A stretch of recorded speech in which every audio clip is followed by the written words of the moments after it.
해명에도 더 꼬이는 이유는 무엇일까? 그리고 서해순 씨가 인권 변호사를 선임하겠다. 이 의도는 뭘까? 동시에 설명해 주시면 좋겠습니다. 내용을 좀 보겠습니다. 서해순의 처신이 의혹을 남기는 이유는 뭘까? 한번 보겠습니다. 여기 서해순 씨가 있는데요. 이런 말을 합니다. 내가 일부러 저작권 가지려고 그런 것도 아니고 뭐 소송하고 걔 시댁과 싸운 거죠. 그런데 남편 사망 3개월 만에 소송 제기를 했어요. 이 말하고는 조금 뭐가 안 맞는 것 같기도 하고요. 자, 돈 없어서 소연이 유학도 못 보내. 이렇게 얘기를 했는데 20년간 따져보니까 저작권 수입만 대략 10억 원 정도 됩니다. 10억 원, 20년에 10억 원. 돈이 없다는 말하고는 좀 안 맞습니다. 자, 동거남 아니에요. 친구예요, 친구. 그런데 미국 법정 소속 기록에 보면 남편, 허즈번드라고 기록이 돼 있다고 그러네요. 자, 그리고 이런 질문도 인터뷰에서 받았어요. 오빠분 의심도 하는데 그렇게 얘기하니까 좋으신 분인데 오빠 너무 화가 나셔서 그런데 갑자기 동창 저희 오빠 뭐가 혼동돼서 설명이 나오고 있습니다. 그렇다 보니까 도대체 뭐가 맞는 것인가 의혹이 사고 있다는 얘기인데요. 자, 보겠습니다. 서윤 씨 인권 변호사 선임 예정이다 이렇게 얘기했습니다. 국가인권위에 진정도 했고요. 자, 김광석 씨 친형이죠? 김광석 친형 이름이 김광복 씨입니다. 김광복 씨인데 거짓 너무 받고 의혹투성이다 이렇게 의혹을 제기하고 있습니다. 자, 고 김광석 부검이었죠? 권유른 의사인데요. 타살 의혹은 전혀 없다. 경찰들은 바보가 아니다 라면서 이것은 자살이다 이런 설명을 계속 하고 있고요. 자, 이상호 기자입니다. 의혹을 제기한 이상호 기자는 자료 제출했다. 그리고 서해순 자백받는 데 도움이 될 것이다 라고 자신감을 나타내고 있습니다. 자, 영상부터 보겠습니다. 소연이가 가져가라 그러세요, 소송에서. 아니 근데 왜 탐나시면 2007년에 말씀하지 가져가시라 그러시라고요. 저는 뭐 내가 일부러 가지려고 그런 것도 아니고 그렇게 욕심이 나시면은 소연이 몫이 예? 가져가시라 그러시라고요. 갑자기 장애 오니까. 예. 예, 장애 2등급이고 아이가 아니고요. 17살 먹었어요. 17살. 친가 쪽에 걔가 뭐 저기 가부키 신드롬 같은 게 있어가지고 전세계 많이 다녔어요. 병원 치료하러. 김광석 씨가 좀 성격이 음악 하시는 분이라 되게 종잡을 수가 없고 그 보면 성격이 뭐 좀 굉장히 이렇게 좀 뭐랄까 업다운이 심하다는 거. 그러니까 저도 결혼해서 알았어요. 그러니까 김광석 씨 아버님은 되게 착한 줄 알았는데 굉장히, 예? 부모님 놔두고 친구들 다 놔두고 그냥 실수해요. 그냥 술 먹고 그냥 장난하다가 그렇게 된 거예요. 술 먹고 장난하다 그랬다는 발언은 어떻게 하게 되셨어요? 저는 뭐 글쎄 20년 전이라 뭐 기억은 잘 안 나는데 뭐 여기저기 뭐 와가지고 뭐 어떻게 왜 그랬냐 뭐 이런 얘기를 물어보니까 아니 뭐 술 그때 드시고 뭐 이래저 하다가 이렇게 뭐 무슨 연극처럼 이렇게 된 것 같다 이런 얘기를 행설수를 한 거를 써놓으신 거겠죠. 갑자기 남편이 그렇게 됐다 그러고 29살에 그런 일을 당하고 지금 현실감이 전혀 하나도 없으니까 그런 어떤 표현을 했겠죠. 제가 그럼 어떻게 20년 전 얘기를 다 기억을 하겠어요. 그날 그 집에는 김광석 씨, 또 부인 서해순 씨, 친오빠 이렇게 세 분이 계셨던 건가요?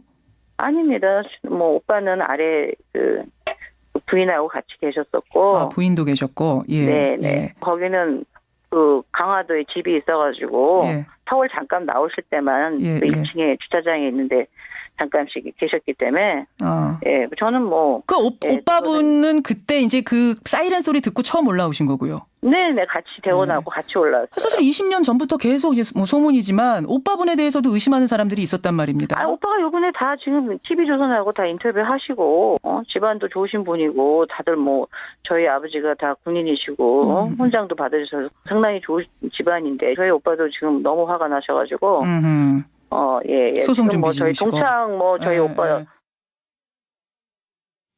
설명은 하면 할수록 꼬이는 서해순 씨. 왜 그러는 걸까요? 자, 서영호 소장님. 네. 왜 그러는 겁니까? 문제의 본질은 그런 것 같아요. 제가 볼 때는 서해순 씨라고 하는 사람이 아주 유명한 그리고 당시에 젊은이들의 심성을 울렸던 유명한 가수의 불행한 죽음 그리고 그 딸의 의혹투성의 죽음의 최대 수혜자로서 수십억, 수백억에 가까운 돈을 차지하게 된 것이죠. 네. 그렇기 때문에 그것으로부터는 의혹이 되게 많다. 특히 이상호 기자 같은 경우는 그렇기 때문에 악마의 얼굴을 하고 저작권을 통해서 뭔가 재산을 노리고 하는 의혹, 살인, 죽음이 살인의 의혹이 있는 거 아니냐 정도로 거의 서해준 씨를 살인자처럼 이렇게 묘사하고 있는 영화를 개봉했습니다. 네. 저는 애초에 그렇다면 김광석에 대한 그 팬들의 사랑으로 출발한 돈이기 때문에 네. 애초에 남편이 사망하자마자 김광석 공익재단을 설립해서 예를 들면 그 수익을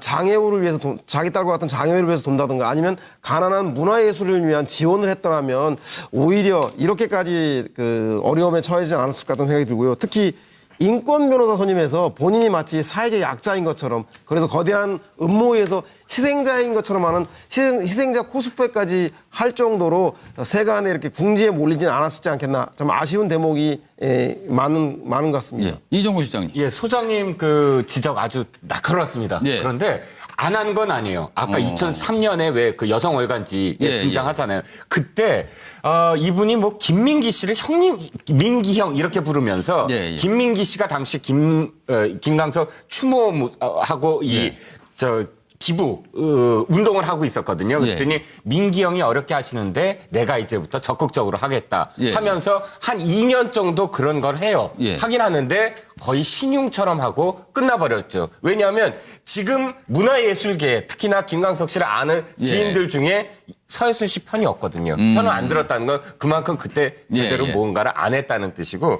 자, 제가 쓴 건 간단하게 말씀드릴게요. 원래 상영금지 가처분 소송을 만약 제기했으면 이건 상영을 못했을 겁니다. 영화 김광석. 예, 예. 왜? 어떤 개인을 살인범으로 그렇죠. 지금 몰아가면서 그러니까 법원에서 따져봤겠죠. 정확한 아주 어떤 구체적으로. 증거가 예, 없거든요. 예. 판사 입장에서는 이거 아마 받아들였을 가능성이 굉장히 예, 커요. 예. 그런데 왜 안 했는가? 그다음에 언론중재위를 제소를 했어야 돼요. 언론들을 일단 지금 이렇게 번져가는 예. 거예요. 지금 이 종편도 사실은 언론중재위에 제소를 하고 사실 이 확산되는 나가야 저희를 되는데 여기 지금 이 프로그램 제소하라고. 그렇죠. 그것도 안 했어요. 그다음에 명예훼손 혐의 고소도 안 해요. 그런데 예. 뭘 하냐면 엠네스티 얘기를 해요. 그러니까 인권위를 얘기를 합니다. 예, 예. 이건 무슨 얘기냐면 전혀 엉뚱하거든요. 왜 엉뚱하냐면 저는 좀 허세가 있다. 이 판을 키우고 판을 키워서 자신의 어떤 유명세를 좀 높이려고 했던 게 처음부터 의도가 아니었나. 아니면 사실은 이 소송을 걸었으면 분명히 예. 영화 상영이 안 되고 확산이 안 됐을 거다. 알겠습니다. 자, 박성규 교수께서는 어떻게 보세요? 방금 저 얘기가 맞다고 얘기하면 이것이 앞으로 대반전인데요. 예. 그럼 더 관심을 갖고 지켜봐야 될 것 같습니다. 정말 그 판을 키워보면은 예. 자신이 이른바 뜰 수가 있고 서해순 작품으로 앞으로 나와서 우리 문학에 일익을 할 수 있을 만큼의 유명세를 치를 수 있다고 판단해서 지금 영화도 상영 금리 가처분 소송을 안 하고 또 이 방송도 계속 하게 나온다. 뜨긴 떴죠. 뭐 거의 온 국민이 다 알 정도가 됐는데요. 뭐. 그렇죠, 그죠? 예. 좀 재밌습니다. 앞으로 한번 지켜보겠습니다. 예. 자, 내용은 왜 자꾸 꼬이느냐? 저는 이렇게 봅니다. 뭔지는 모르겠으나 썼는데요. 뭔가를 저는 숨기려고 뭔가를 숨기려고 하면은 말이 꼬이는 거예요. 어떤 목적을 놓고 말을 꿰매치다 보니까 이 꿰매치다 보면은 어제 했던 얘기하고 오늘 했던 얘기 또 다를 수밖에 없는 그러니까 거예요. 숨기다 보니까 설명이 그런 설명을 거죠. 낳고 계속 그러는 거죠. 그렇습니다. 계속 이렇게 가다 보니까는 결국은 한 개를 숨기려 하다 보니까 여러 개 말이 꼬이는 것이고 네. 애초에 어떻게 해서 좋았느냐. 애초에 김광석이라고 하는 이 유명한 가수를 팬들의 가슴에다가 묻어야죠. 그리고 그게 나오는 수익이라든지 이런 것들은 가난한 음악가들 예, 예. 또 심지어 딸도 장애우잖아요. 그럼 또 딸들의 고통들이 얼마나 많은지 알잖아요. 그런 것을 던졌다고 얘기하면은 오히려 박수를 받을 일인데 그거를 말만 그렇게 하다가 결국은 뭐 하와이 가가지고 뭐 회사 만들고 이렇게 하다 보니까 이 얘기가 된 것 같습니다. 애초에 김광석 씨의 팬에 묻었어야 된다. 그래서 좋았다는 생각이 듭니다. 자, 고영신 교수께서는 어떤 의견을 저도 뭐 비슷한데 예. 진실을 말하고 있지 않다는 느낌을 예. 준 거죠. 이실직고를 했어야 하는데 예. 그걸 하지 않고 예. 특히 처음 이 TV 인터뷰에 나왔을 때 마치 남편과 딸의 죽음에 대해서 사돈난말하듯이 이렇게 얘기하면서 너무 뻔뻔한 거 아니냐. 많은 사람들의 거부감을 크게 일으켰는데 또 그 답변의 내용들, 진술의 내용들이 예. 오락가락한 거. 사망 경위도 그렇고 예, 예. 뭐 과거에 했던 얘기들 또 앞뒤 얘기 같은 인터뷰 내용이 앞뒤가 다른 예, 얘기들 이런 것들이 너무 많았지 않습니까? 또 숨긴 것들. 예, 예. 특히 뭐 지금 사실혼 관계인지 어쩐지 모르지만 이모 씨. 예. 그 부분 같은 부분들을 아주 숨겨버리는 일들이 많으면서 완전히 꼬여간 것 아니겠느냐. 그래서 지금은 서해순 씨 얘기는 매주로 콩을 쓴다고 해도 별로 믿을 사람이 없지 않겠나 하는 생각이 듭니다. 알겠습니다. 자, 노영희 변호사가 좀 정리 콩으로 좀. 매주를 쓰네요. 그걸 내가 바꿔서 얘기하면 매주로 하도 콩- 서해순 씨가 매주로 콩을 서해순 쓴다 씨가 그랬었나요? 거꾸로 얘기를 아, 많이 해요. 그러니까. 그렇군요. 아무튼 좀 이상하다 그 말씀입니다. 결론. 자, 노영희 변호사가 결론 좀 내주시죠 좀. 저는 2017년에는 이분이 인터뷰를 하지 말았어야 된다. 그다음에 1996년하고 2007년에는 예.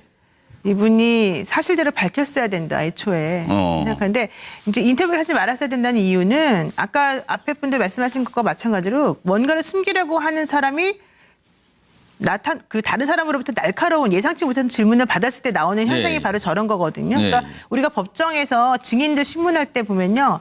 아무리 그 사람이 준비를 많이 한다 하더라도요. 뭔가 사실을 말하지 않는다면 검사나 변호사나 판사가 질문하는 것에서 분명히 뭔가 막히게 되어 있고 이게 거짓을 말하는구나라고 하는 것을 사람들에게 인식되게끔 하는 게 있어요. 그 인권 변호사를 선임하겠다 그 의도는 뭔가요? 이것도 마찬가지고 지금 말씀하신 거 마녀 사냥이다 이거 지금 현재 자기에게 하는 것은 그걸 강조하려는 언론이 건가요? 나를 괴롭히니까 그 입을 다물어라 이런 식으로 지금 말하고 싶어서 하는 거고 저는 사실은 이분이 앰네스티를 얘기한 것이 참 놀라운 게 일반적으로 자기를 괴롭힌다 해서 앰네스티에다가 얘기하겠다라고 하는 사람이 있습니까?